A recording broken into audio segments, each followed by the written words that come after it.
기도하겠습니다. 참 좋으신 하나님 감사를 드립니다. 오늘도 함께 해주시고 오늘도 비록 동영상이지만 열린교회 성도들과 함께 말씀을 나눕니다. 하나님의 말씀을 전하는 자나 듣는 우리 성도님들이 한 가지 은혜가 되고 또한 이 말씀을 가지고 살아갈 때 하나님 앞에 은혜 받고 복 받는 믿음을 갖게 하여 주옵소서. 감사를 드리며 예수님의 이름으로 기도합니다. 아멘. 성경 보도록 하겠습니다.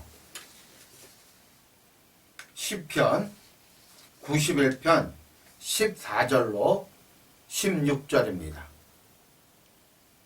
시편 91편 14절로 16절 말씀입니다. 함께 합독하도록 하겠습니다. 시편 91편 14절로 16절 말씀. 하나님이 가라사대 저가 나를 사랑한즉 내가 저를 건지리라.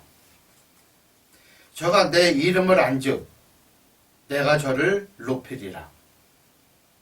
저가 내게 간구하리니 내가 응답하리라. 저의 환난 때에 내가 저와 함께하여 저를 건지고 영화롭게 하리라. 내가 장수함으로 저를 만족케 하며 나의 구원으로 보이리라 하시도다. 아멘. 오늘은 하나님의 5가지 약속이라는 주제를 가지고 말씀을 드리도록 하겠습니다. 오늘 본문을 보면 하나님의 5가지의 약속이 나옵니다. 근데 이 약속이라는 건 내가 너 믿어. 내가 너 믿어. 너 나한테 그렇게 해줄 거지. 이건 약속이 아니에요. 일방적이지.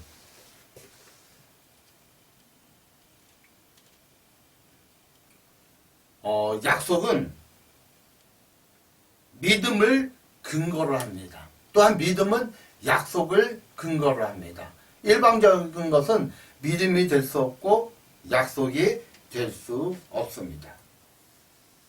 그냥 일방적으로 하나님이 응답하지 않은데 믿습니다. 이것은 어떻게 보면 모험이지 믿음으로 보기는 조금 어렵습니다.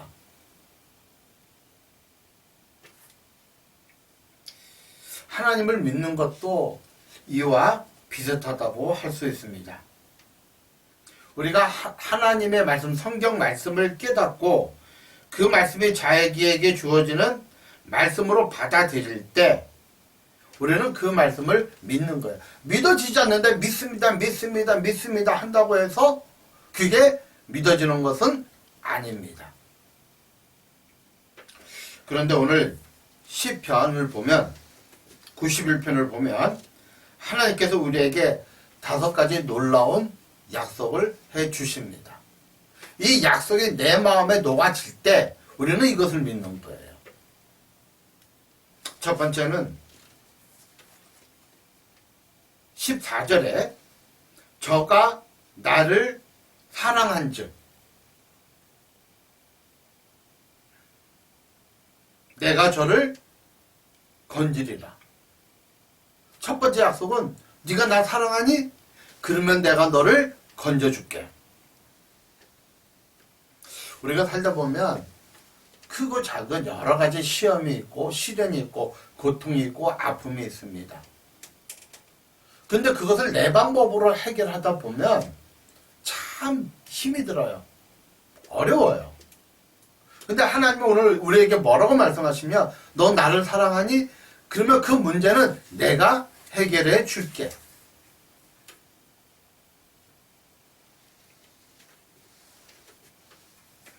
자, 성도님, 조건이 있죠. 네가 나를 사랑하면. 근데 하나님은 우리에게 일방적 사랑을 요구하지 않습니다. 하나님이 먼저 우리를 사랑하셨죠. 하나님이 세상을 이처럼 사랑하사 독생자를 주셨으니 이는 누구든지 저를 믿는 자마다 멸망치 않고 영생을 얻게 하려 하심이라. 하나님이 세상을 이처럼 사랑했다고 했어요. 하나님이 먼저 우리를 사랑하셨다고 말씀하셨습니다. 그 증거가 뭐죠?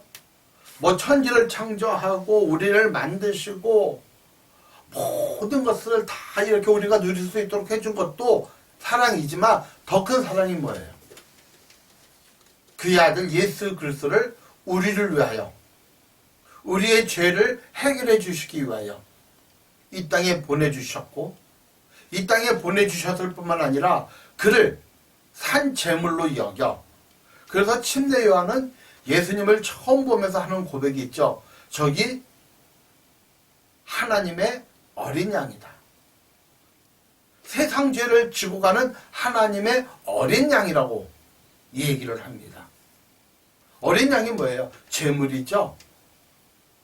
제단에 바칠 제물입니다. 어떻게 바칩니까? 인간의 죄를 대신하여 어린 양을 제물로 바치는데 먼저 목을 베서 피를 다 쏟아요. 그리고 가죽을 다 벗깁니다.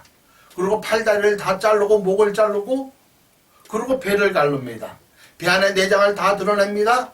그리고 불에 던집니다. 이럴 때 인간의 죄가 사해지게 돼 있어요. 예수님이 이 번제단의 제물처럼 십자가에 들리셨다는 거죠. 십자가에 달려 돌아가셨다는 거죠. 저와 여러분의 죄를 위하여. 누구의 죄? 저와 여러분의 죄를 위하여. 영원히 지옥에 갈 수밖에 없는 저와 여러분의 죄를 위하여 예수님이 먼저 사랑을 보이셨죠. 그 사랑이 뭐죠? 그의 아들 독생자 예수 그리스도를 이 땅에 보내셔서 그분을 십자가에 달아 인간을 위하여 대신 죽게 하셨으니 그것이 대속의 은혜입니다. 그러니까 하나님은 무조건 나를 사랑하라고 말씀하시는 것이 아니라 먼저 사랑을 우리에게 보여주셨어요. 그 사랑 앞에서 우리가 하나님을 사랑하는 거예요. 그런데 네가 나를 사랑하면 네가 이 땅에서 당하는 모든 곤란과 어려움과 환경 속에서 슬픔과 괴로움 속에서 내가 너를 건지시겠다는 것은 내가 너와 함께 하겠고 내가 너를 도우겠다는 거예요. 우리가 성경에 보면 다니엘서에 보면 사드락, 메삭, 아벤느고라는 사람이 있어요. 참 하나님을 사랑했어요. 느부갓네살 대왕이 큰 신상을 만들고 다 절을 하라고 얘기합니다. 그래서 모든 사람들이 절을 하는데 사드락, 메삭, 아벤느고 이 유대인 3명의 청년은 절을 하지 않습니다. 왜 절을 하지 않죠? 하나님의 사랑을 아니까. 하나님의 사랑을 아니까 하나님이 하지 말라는 것들은 할 수가 없는 거예요. 성경의 십계명에 보면 우상을 섬기지 말라 했으니 사람이 만들어 놓은 우상에 절할 수 없다는 거예요. 무조건 절을 하는 게 아니에요. 무조건 거부하는 게 아니에요. TV 연속극에 이런 장면이 하나 나오더라고요. 큰 기업의 회장이 이제 제사를 지냅니다. 그랬더니 친척 며느리가 와서 이렇게 얘기합니다. 그 친척도 그 며느리도 꽤 괜찮은 집안이에요. 어머니, 저는 교회를 다니기 때문에 제사를 못 지내고 그냥 옆에 서 있겠습니다. 했더니 이 여자 회장님이 할머니죠. 딱 노려보면서 하는 말이 그래? 너는 가서 너희 하나님께나 잘해. 그랬더니 이 며느리가 이 친척되는 며느리가 뭐라 그래요? 아 어머니 죄송해요. 저도 제사를 지내겠습니다. 물론 연극이고 물론 연속극이지만 거기서 뭐를 발견해요? 왜 제사를 지냅니까? 하나님의 사랑보다 시어머니 그 친척되는 그 회장님의 권력과 돈이 더 크게 보인다는 거죠. 하나님이 작게 보이는 거예요. 하나님의 사랑이 작게 보이는 거예요. 교회에서는 우화를 떨 수 있지만, 교회에서는 자기가 잘난 척을 할 수 있지만, 돈 많은 회장 앞에서는 신앙을 팔아버리는 거죠. 사랑성도님, 성경은 우리에게 이렇게 얘기합니다. 저가 나를 사랑한즉 내가 저를 도우리라. 두 번째 약속입니다. 5가지 약속 중에 두 번째 약속. 14절 말씀이죠. 저가 내 이름을 안즉 내가 저를 높이리라. 저가 내 이름. 네가 내 이름을 안다. 우리가 이름을 안다는 것은 그냥 단순히 우리 교회 목사님 이종근 이렇게 하는 게 아니라 성경에서 이름을 안다 한다는 것은 인격적으로 안다는 거예요. 그분이 어떤 분이고, 그분이 인간을 위해서 어떤 일을 하셨고, 그분이 천지를 창조하셨고, 만물 우주를 운행하시고, 우리 인간을 위하여 자기 아들을 십자가의 대속물로 주시고 우리를 사랑하는 그분을 인격적으로 안다는 거예요. 여러분, 대한민국의 대통령이 누구죠? 문재인 대통령입니다. 여러분은 그분을 아십니까? 이름은 알아요. 그리고 TV에 나와 있는 그런 모습들을 압니다. 그러나 그의 속마음은 몰라요. 그가 옳고 그름을 얘기하는 게 아니에요. 정치적인 문제를 얘기하는 게 아니라 우리가 문재인을 안다, 문재인 대통령을 안다 하면 그냥 이름을 아는 거지 진짜 아는 게 아니에요. 인격적으로 우리는 모릅니다. 보여지는 모습만 봅니다. 한마디도 해본 적이 없어요. 우리가 하나님을 안다 할 때, 하나님의 이름을 안다 할 때 우리는 그분과 인격적인 안다는 것을 의미합니다.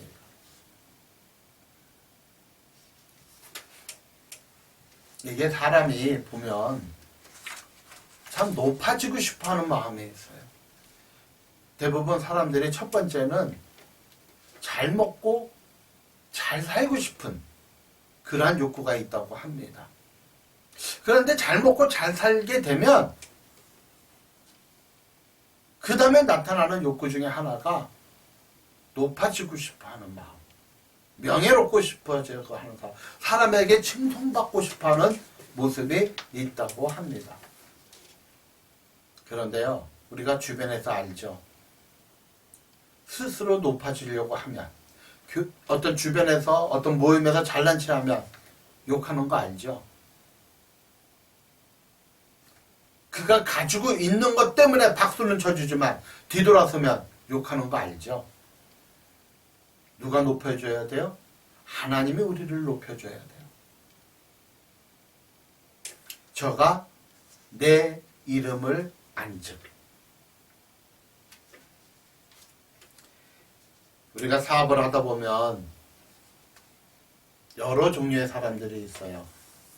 어떤 사람은 상을 차려놓고 음식과 과일을 차려놓고 대접머리를 올려놓고 절을 해요.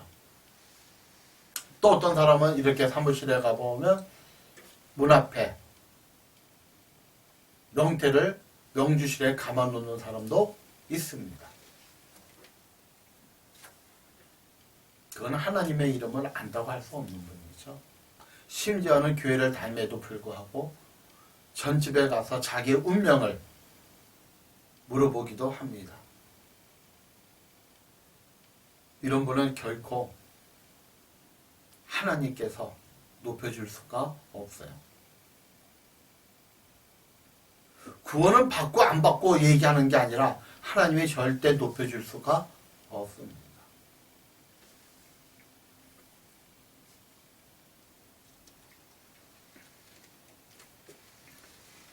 사랑하는 성도님,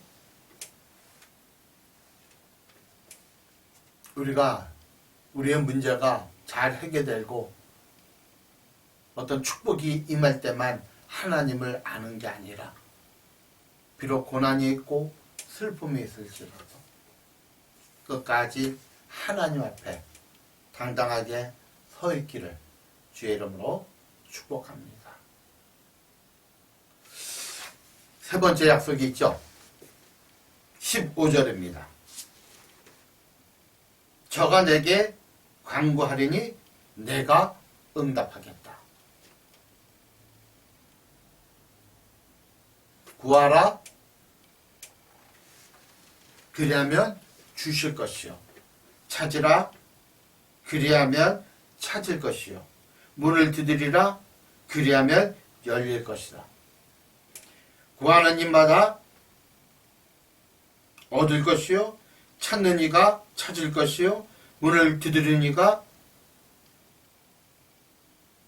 그에게 열릴 것이다.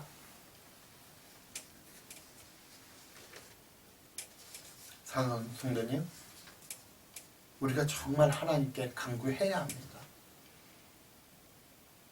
그런데 안타깝게도 우리가 간구하는 사람이 그렇게 많지가 않아요. 이제 11월이죠.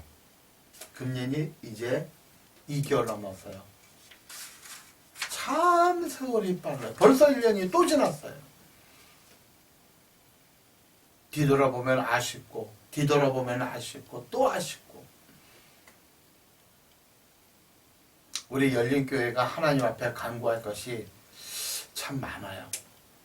당장 예배를 드리지 못함에 있죠. 사랑성도님 다시 시작해보자고요. 이 말씀을 이 설교를 기점으로 우리 다시 하나님 앞에 간구하는 저와 여러분이 되시기를 축복합니다. 무엇을 간구할까요?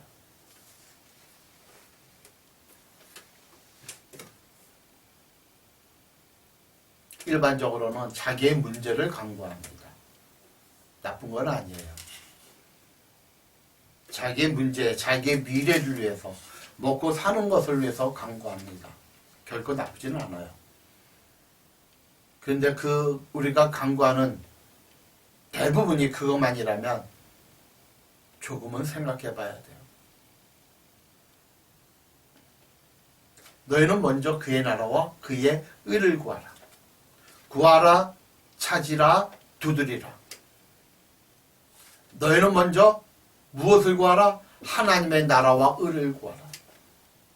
찾으라. 너희는 무엇을 찾을 것이냐? 하나님의 나라와 하나님의 의를 찾으라. 문을 두드려라.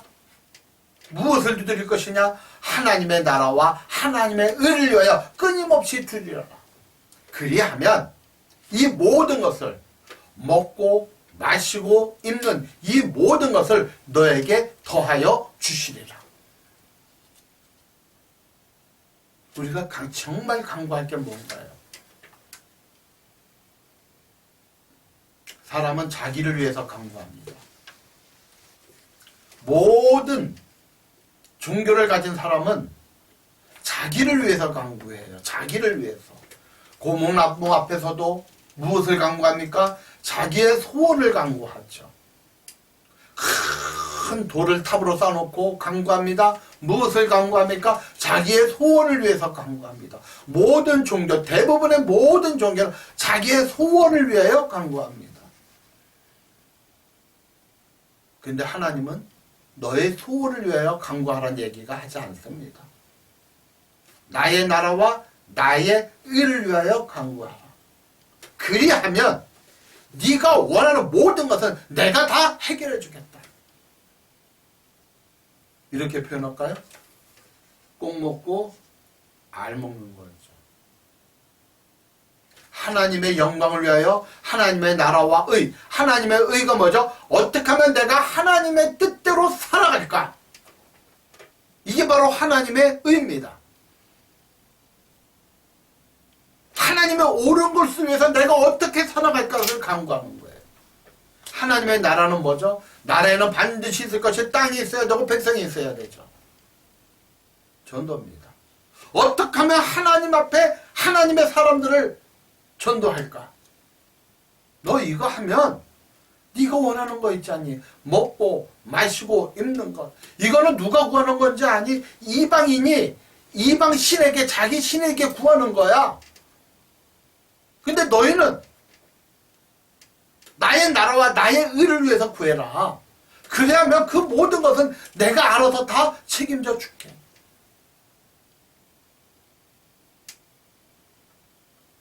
서두에 말씀드렸죠. 믿음은 약속을 근거로 하고 약속은 믿음을 근거로 합니다. 이게 지금 약속이에요. 5가지 약속입니다.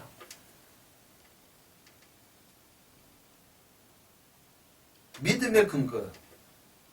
그냥 아멘하고 믿습니다가 아니라 분명히 기록되어 있잖아요. 우리가 어떻게 살아갈 겁니까? 우리는 약속을 믿고 살아가는 사람들이에요. 어떤 약속? 뚱부름 잡는 약속이 아니라 하나님의 분명한 말씀의 약속을 잡고 살아가는 사람들이에요. 지금 당장 어렵다고 해서, 지금 당장 몸이 불편하다고 해서, 지금 당장 쓸 것이 없다고 해서, 지금 당장 내 문제가 해결되지 않는다고 해서 하나님을 저버리지 마시고, 참 어떤 면에서는 제가 지금 많이 답답해요. 예배를 드려야 되는데, 함께 모여 예배를 드려야 되는데 그러지 못하는 마음이 참 힘듭니다. 솔직히 힘들어요. 이렇게 비유하면 조금 어려울 수도 있지만 한번 비유해 볼게요. 이렇게 식당을 하시는 분들이 손님이 많으면 몸이 힘들죠. 근데 마음은요, 즐거워요. 그런데 식당 하시는 분이 손님이 없으면 몸은 편해요. 근데 뭐로 힘들어요? 마음이 힘들어요.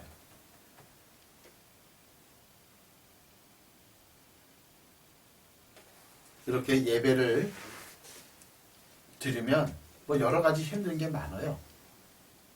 그런데 마음은 너무 행복해요.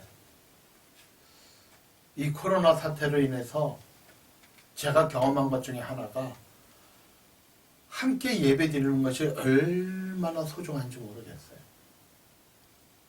함께 얼굴을 보고 찬양을 하고, 함께 얼굴을 보고 기도를 하고, 함께 얼굴을 보고 예배를 드리는 것이 얼마나 귀한지 모르겠어요. 사랑하는 속히 우리가 함께 예배 드릴 수 있는 날이 올 수 있도록 기도해 주시기를 부탁합니다. 내가 간구하리니 내가 응답하겠다. 네 번째는 15절의 말씀입니다. 저희 환난 때에 내가 저와 함께하여 저를 건지고 영화롭게 하겠다.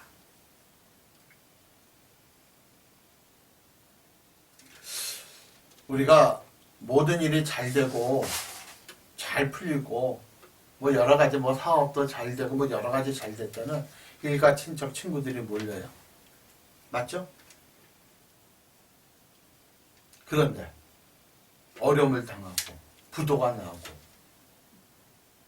별 이용 가치가 없으면 다 떠나요.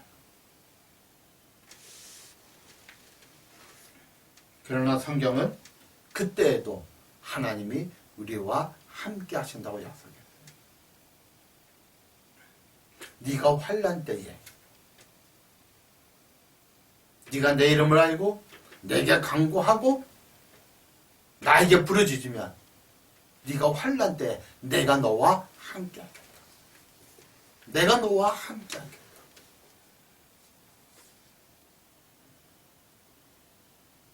이 한 주간 하나님과 함께 살아가는 훈련을 해봤으면 좋겠어요. 하나님과 함께하는 유기성 목사님이라는 아주 귀한 분이 있어요. 한국 땅에. 정말 귀한 분이에요. 그분이 늘 주장하는 것 중에 하나가 이겁니다. 24시간 예수님과 함께하기. 24시간 순간순간마다 예수님을 생각하기. 참 귀할 것 같아요. 참 귀할 것 같아요. 우리 한 주간 어떤 일이 있어도 환난이 있고 고통이 있고 기쁨이 있고 즐거움이 있을지라도 그 순간순간 하나님을 기억하며 하나님께 물어보세요. 하나님 감사해요. 하나님 힘들어요. 그러면 환난 때 내가 저와 함께하여 저를 건지고 영화롭게 하겠다. 성경 시편 23편에 내가 사망의 음침한 골짜기로 다닐지라도 해를 두려워하지 않을 것은 주께서 나와 함께 하십니다. 내가 비록 사망의 골짜기로 다닐지라도 희망이 없죠. 더 이상 뭘 어떻게 할 수가 없죠.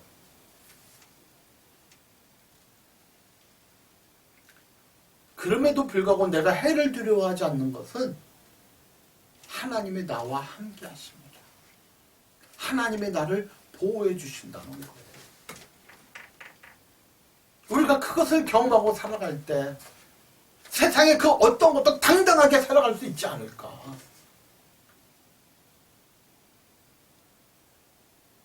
그러시길 축복합니다. 마지막 5번째입니다. 네가 장수함으로 너를 만족하게 하겠다. 이 5번째 약속은 뭐냐면 이 고대에서는 장수가 복중의 복이에요. 왜냐하면 사망률이 빠르잖아요. 일찍 죽잖아요.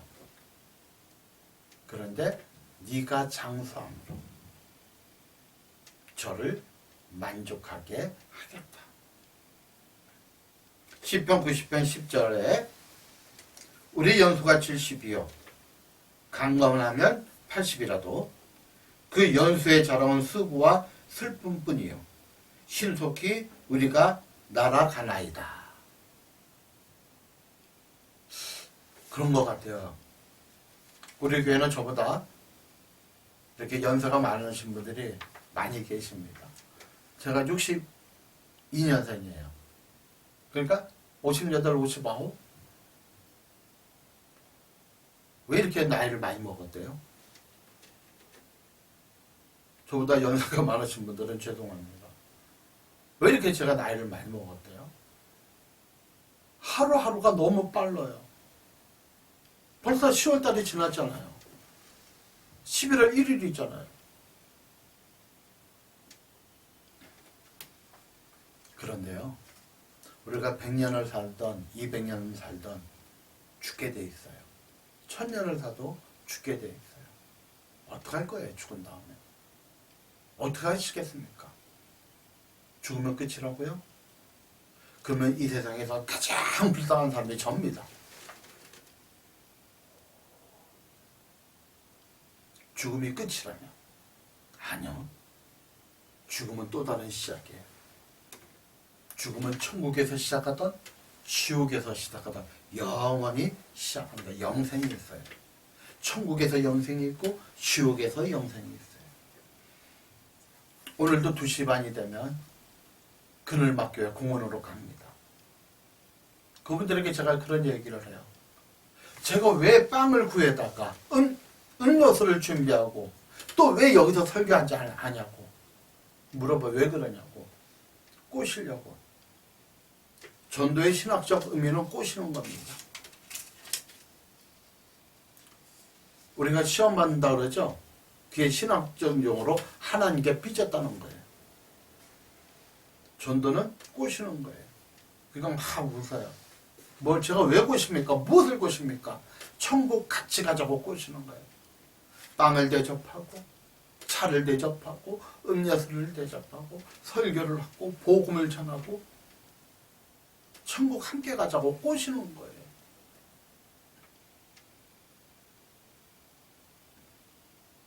백 100년, 200년 살면 뭐예요? 잠깐인데. 아침에 없어지는 안개인데. 전 그런 거 간혹 봐요. 이렇게 안개가 쫙한데 햇빛이 딱 되니까 안개가 순간에 사라져요. 그게 인생이에요. 꽃의 시들과 똑같아요.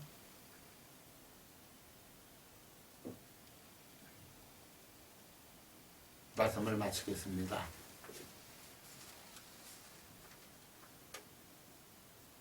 이 땅에 장수하는 것도 복이지만 더 큰 복은 영원한 천국에서 영원히 장수하시기를 축원합니다. 기도하겠습니다.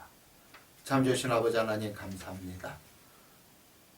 우리 성도님들 이 5가지의 약속을 찾고 믿음으로 살아가게 하여 주옵소서. 이 한 주간 24시간 예수님을 바라보며 살아갈 수 있도록 축복하여 주옵소서. 순간순간마다 하나님을 기억하게 하여 주옵소서. 그리고 하나님 앞에 기도하게 하여 주옵소서. 하루속히 함께 예배드리는 시간이 오게 하여 주옵소서. 감사를 드리며 예수님의 이름으로 기도합니다. 아멘.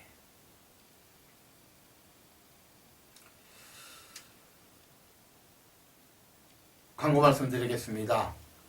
아울러 죄송한 말씀을 드립니다. 사실 오늘 함께 예배드리고 싶었는데 사정이 그렇지 못했어요.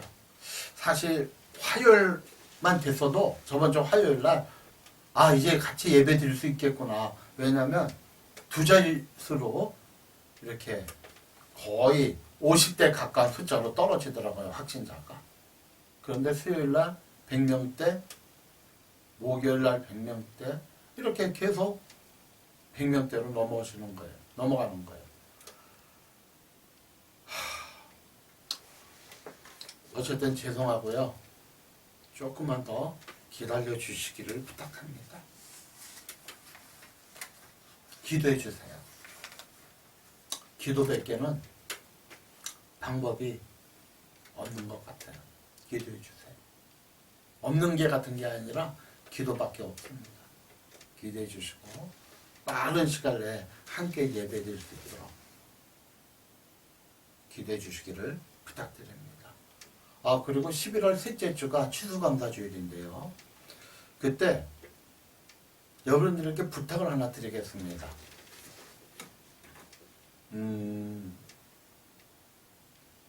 우리가 작년 추수감사주일날 감사노트와 감사돼지 저금통을 드렸습니다.